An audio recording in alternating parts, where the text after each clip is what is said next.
The Meditations of Marcus Aurelius. Translated by George Long. Book 5.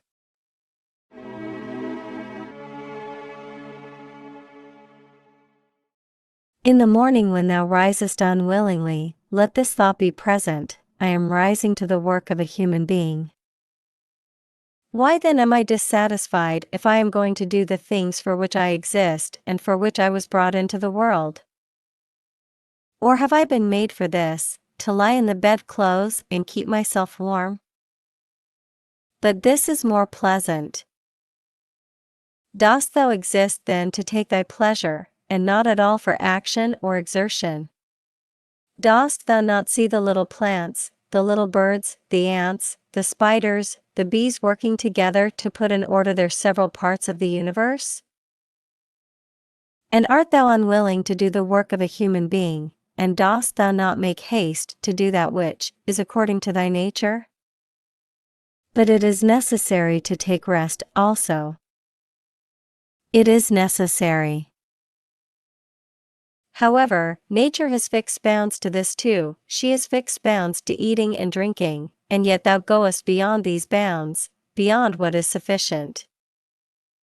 Yet in thy acts it is not so, but thou stoppest short of what thou canst do.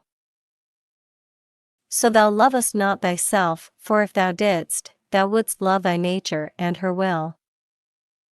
But those who love their several arts exhaust themselves in working at them unwashed and without food. But thou valuest thy own nature less than the turner values the turning art, or the dancer the dancing art, or the lover of money values his money, or the vainglorious man his little glory. And such men, when they have a violent affection to a thing, choose neither to eat nor to sleep rather than to perfect the things which they care for. But are the acts which concern society more vile in thy eyes and less worthy of thy labor?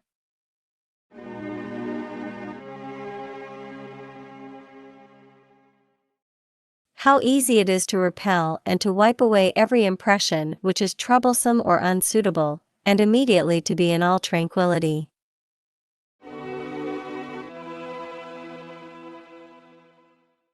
Judge every word and deed which are according to nature to be fit for thee. And be not diverted by the blame which follows from any people, nor by their words, but if a thing is good to be done or said, do not consider it unworthy of thee. For those persons have their peculiar leading principle and follow their peculiar movement. Which things do not thou regard, but go straight on, following thy own nature and the common nature. And the way of both is one.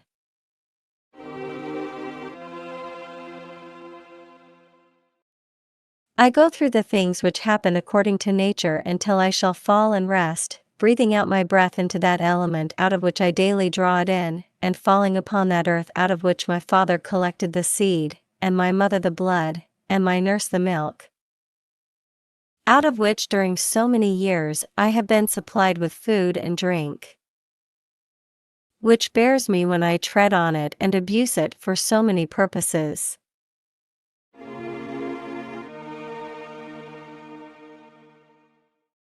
Thou sayest, men cannot admire the sharpness of thy wits.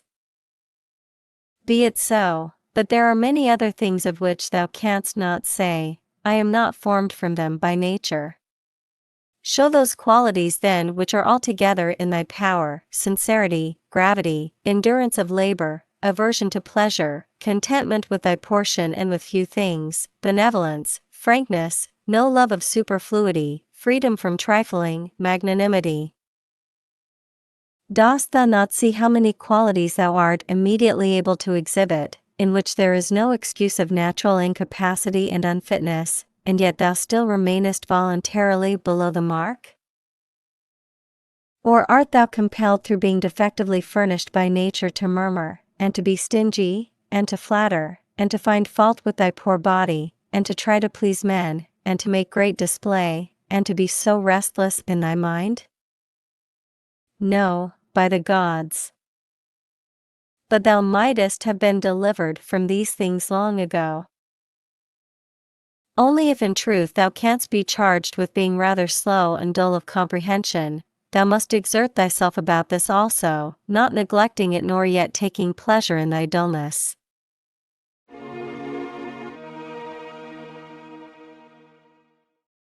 One man, when he has done a service to another, is ready to set it down to his account as a favor conferred. Another is not ready to do this, but still in his own mind he thinks of the man as his debtor, and he knows what he has done. A third in a manner does not even know what he has done, but he is like a vine which has produced grapes, and seeks for nothing more after it has once produced its proper fruit. As a horse when he has run, a dog when he has tackled the game, a bee when it has made the honey, so a man when he has done a good act does not call out for others to come and see, but he goes on to another act, as a vine goes on to produce again the grapes in season. Must a man then be one of these, who in a manner act thus without observing it? Yes. But this very thing is necessary, the observation of what a man is doing, for, it may be said, it is characteristic of the social animal to perceive that he is working in a social manner, and indeed to wish that his social partner also should perceive it. It is true that thou sayest, but thou dost not rightly understand what is now said, and for this reason thou wilt become one of those of whom I spoke before, for even they are misled by a certain show of reason. But if thou wilt choose to understand the meaning of what is said, do not fear that for this reason thou wilt omit any social act.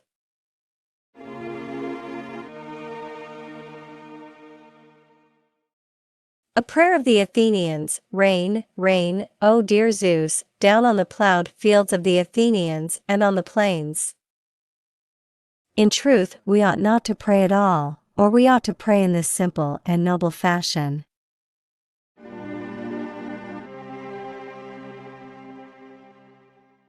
Just as we must understand when it is said that Aesculapius prescribed to this man horse exercise, or bathing in cold water, or going without shoes, so we must understand it when it is said that the nature of the universe prescribed to this man disease, or mutilation, or loss, or anything else of the kind.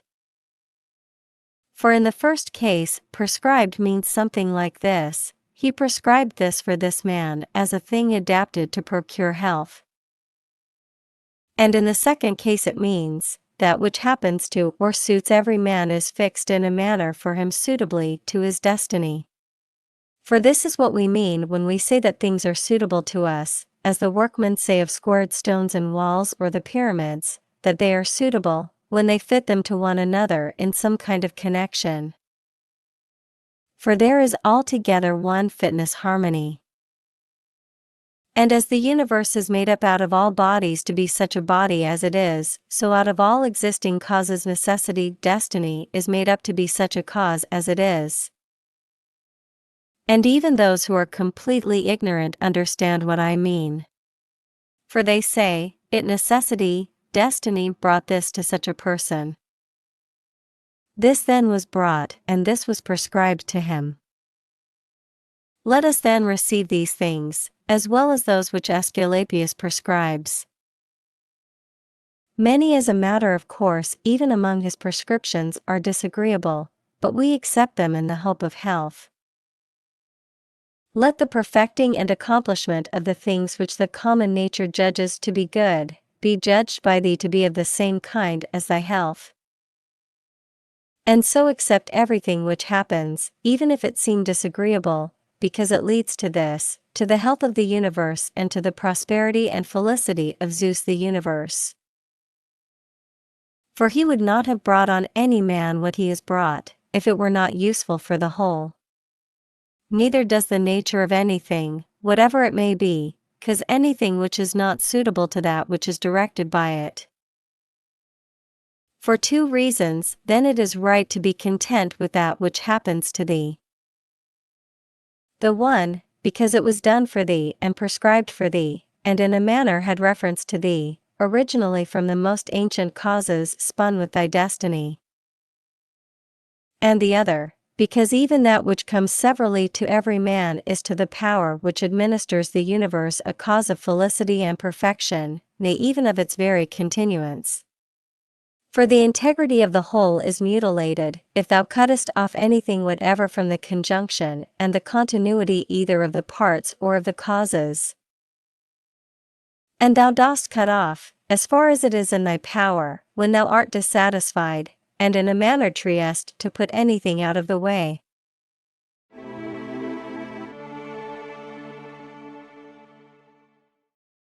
Be not disgusted, nor discouraged, nor dissatisfied, if thou dost not succeed in doing everything according to right principles, but when thou hast failed, return back again, and be content if the greater part of what thou doest is consistent with man's nature, and love this to which thou returnest.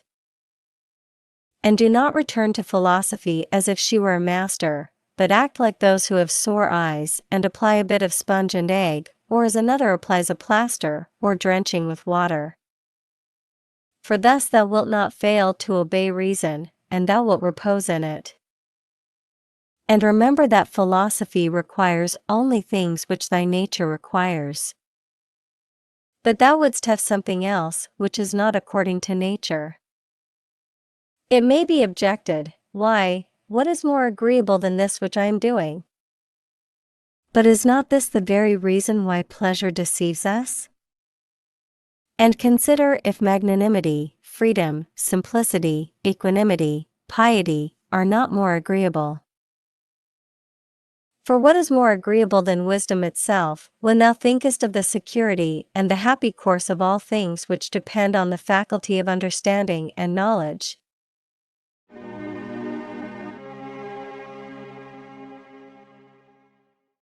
Things are in such a kind of envelopment that they have seemed to philosophers, not a few nor those common philosophers, altogether unintelligible. Nay, even to the Stoics themselves they seem difficult to understand.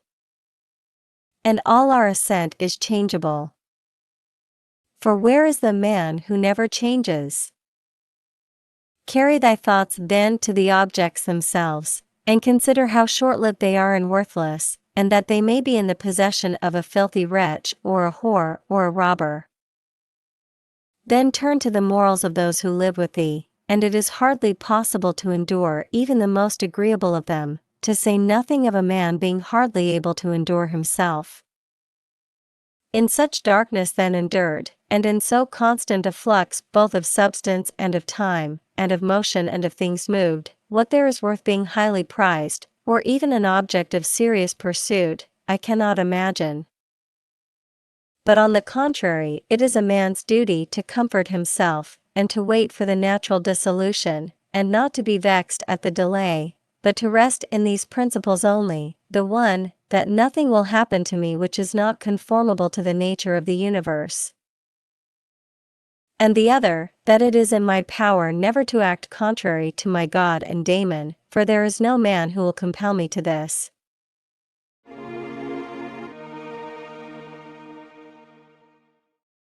About what am I now employing my own soul?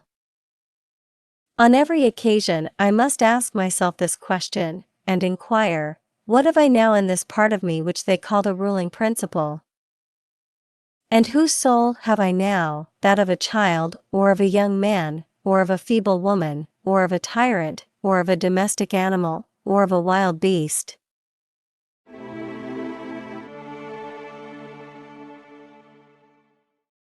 What kind of things those are which appear good to the many, we may learn even from this.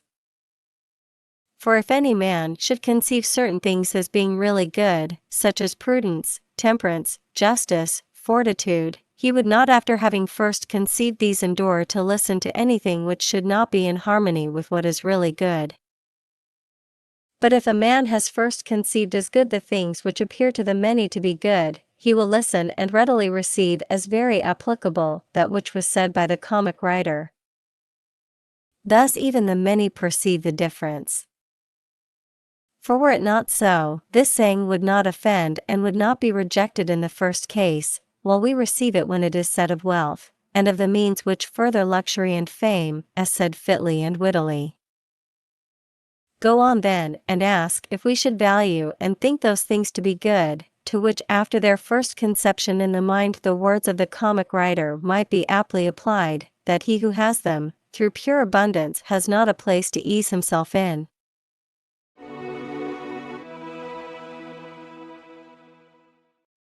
I am composed of the formal and the material. And neither of them will perish into non-existence, as neither of them came into existence out of non-existence. Every part of me then will be reduced by change into some part of the universe, and that again will change into another part of the universe, and so on forever. And by consequence of such a change I too exist, and those who begot me, and so on forever in the other direction. For nothing hinders us from saying so, even if the universe is administered according to definite periods of revolution.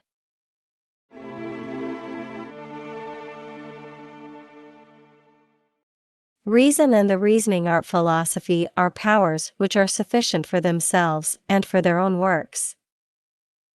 They move then from a first principle which is their own, and they make their way to the end which is proposed to them. And this is the reason why such acts are named katorthesias or right acts, which word signifies that they proceed by the right road.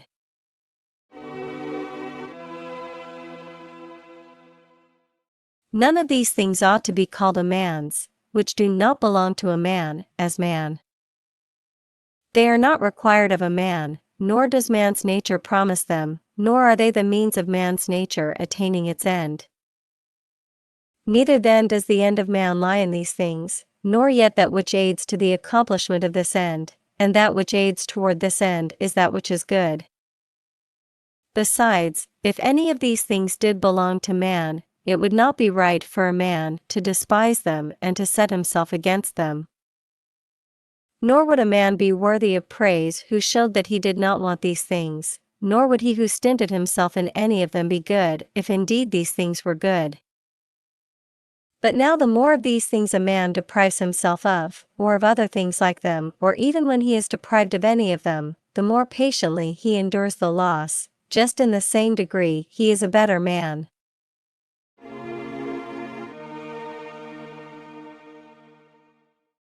Such as are thy habitual thoughts, such also will be the character of thy mind. For the soul is dyed by the thoughts. Dye it then with a continuous series of such thoughts as these, for instance, that where a man can live, there he can also live well. But he must live in a palace. Well then, he can also live well in a palace. And again, consider that for whatever purpose each thing has been constituted, for this it has been constituted, and towards this it is carried. And its end is in that towards which it is carried. And where the end is, there also is the advantage and the good of each thing. Now the good for the reasonable animal is society. For that we are made for society has been shown above. Is it not plain that the inferior exists for the sake of the superior? But the things which have life are superior to those which have not life, and of those which have life the superior are those which have reason.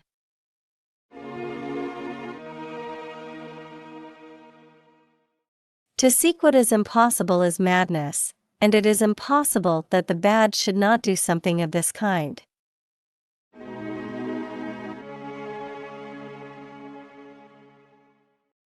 Nothing happens to any man which he is not formed by nature to bear. The same things happen to another, and either because he does not see that they have happened, or because he would show a great spirit, he is firm and remains unharmed. It is a shame then that ignorance and conceit should be stronger than wisdom.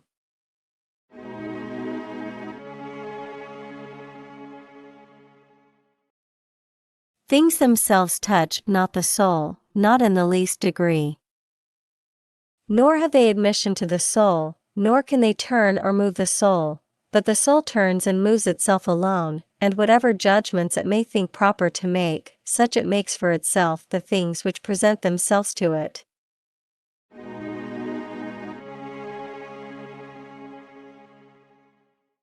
In one respect, man is the nearest thing to me, so far as I must do good to men and endure them. But so far as some men make themselves obstacles to my proper acts, man becomes to me one of the things which are indifferent, no less than the sun or wind or a wild beast.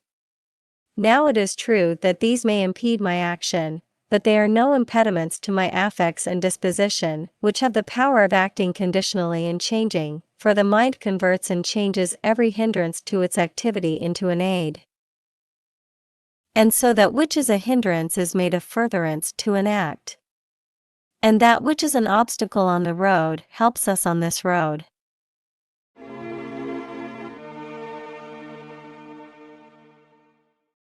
Reverence that which is best in the universe. And this is that which makes use of all things and directs all things. And in like manner also reverence that which is best in thyself. And this is of the same kind as that. For in thyself also, that which makes use of everything else is this, and thy life is directed by this.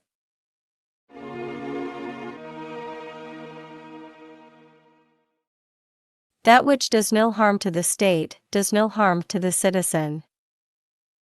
In the case of every appearance of harm apply this rule: if the state is not harmed by this, neither am I harmed.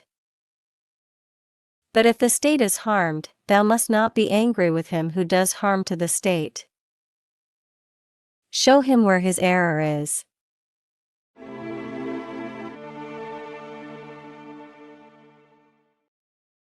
Often think of the rapidity with which things pass by and disappear, both the things which are and the things which are produced.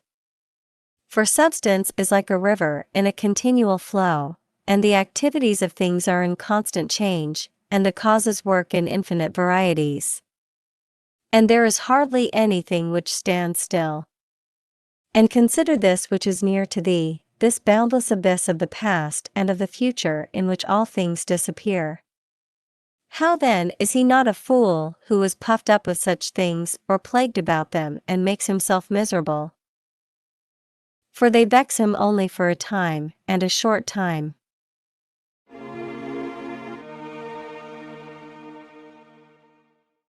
Think of the universal substance, of which thou hast a very small portion.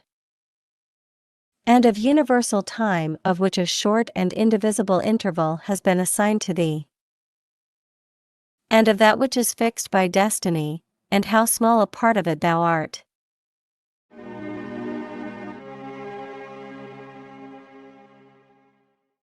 Does another do me wrong? Let him look to it. He has his own disposition, his own activity. I now have what the universal nature now wills me to have. And I do what my nature now wills me to do.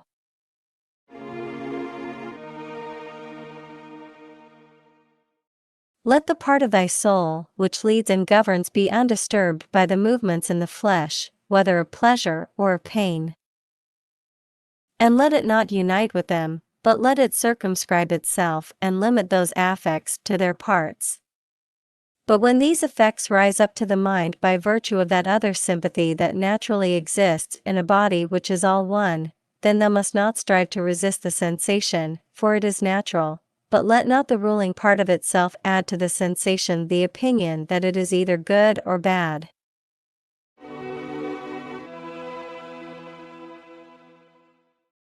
Live with the gods. And he does live with the gods who constantly shows to them that his own soul is satisfied with that which is assigned to him, and that it does all that the daemon wishes, which Zeus hath given to every man for his guardian and guide, a portion of himself. And this is every man's understanding and reason.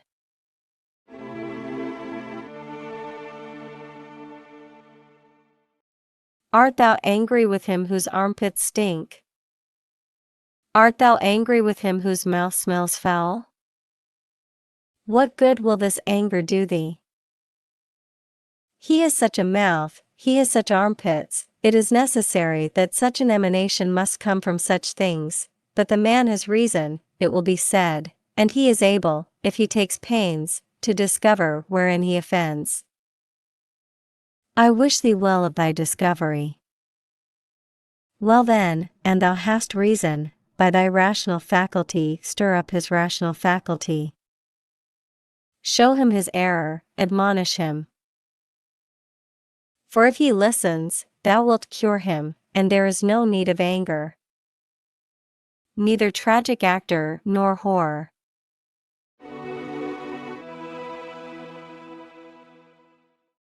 As thou intendest to live when thou art gone out, so it is in thy power to live here. But if men do not permit thee, then get away out of life, yet so as if thou wert suffering no harm. The house is smoky, and I quit it. Why dost thou think that this is any trouble? But so long as nothing of the kind drives me out, I remain, am free, and no man shall hinder me from doing what I choose. And I choose to do what is according to the nature of the rational and social animal.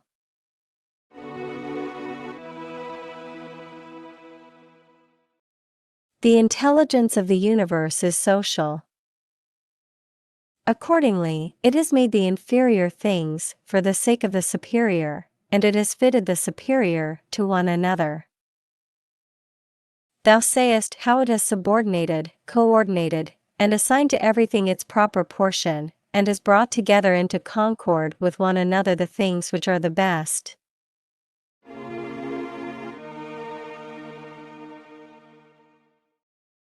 How hast thou behaved hitherto to the gods, thy parents, brethren, children, teachers, to those who looked after thy infancy, to thy friends, kinsfolk, to thy slaves? Consider if thou hast hitherto behaved to all in such a way that this may be said of thee. Never has wronged a man in deed or word. And call to recollection both how many things thou hast passed through, and how many things thou hast been able to endure, and that the history of thy life is now complete and thy service is ended. And how many beautiful things thou hast seen. And how many pleasures and pains thou hast despised. And how many things called honorable thou hast spurned. And to how many ill-minded folks thou hast shown a kind disposition.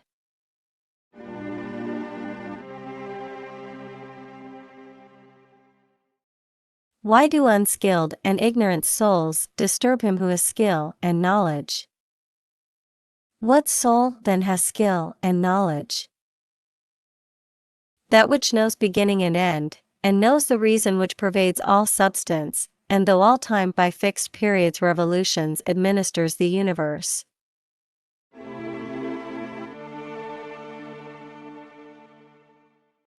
Soon, very soon, thou wilt be ashes, or a skeleton, and either a name or not even a name.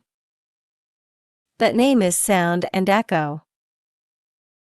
And the things which are much valued in life are empty and rotten and trifling, and like little dogs biting one another, and little children quarreling, laughing, and then straightway weeping.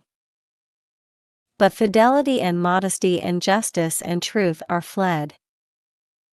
Up to Olympus from the widespread earth, Hesiod, works. What then is there which still detains thee here, if the objects of sense are easily changed and never stand still, and the organs of perception are dull and easily receive false impressions, and the poor soul itself is an exhalation from blood? But to have good repute amid such a world as this is an empty thing. Why then dost thou not wait in tranquillity for thy end, whether it is extinction or removal to another state? And until that time comes, what is sufficient? Why, what else than to venerate the gods and bless them, and to do good to men, and to practice tolerance and self-restraint? But as to everything which is beyond the limits of the poor flesh and breath, to remember that this is neither thine nor in thy power.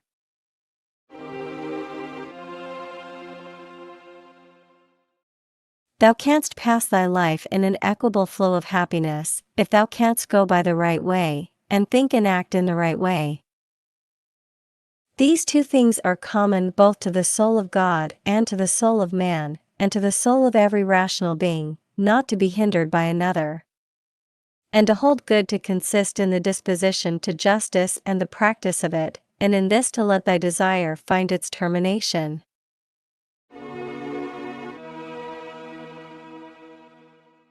If this is neither my own badness, nor an effect of my own badness, and the commonweal is not injured, why am I troubled about it, and what is the harm to the commonweal?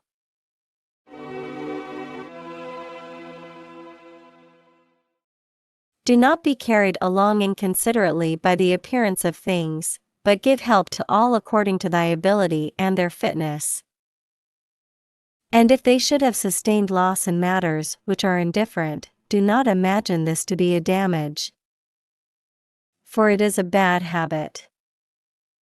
But as the old man, when he went away, asked back his foster child's top, remembering that it was a top, so do thou in this case also. When thou art calling out on the rostra, hast thou forgotten, man, what these things are? Yes. But they are objects of great concern to these people. Wilt thou too then be made a fool for these things? I was once a fortunate man, but I lost it, I know not how. But fortunate means that a man has assigned to himself a good fortune, and a good fortune is good disposition of the soul, good emotions, good actions.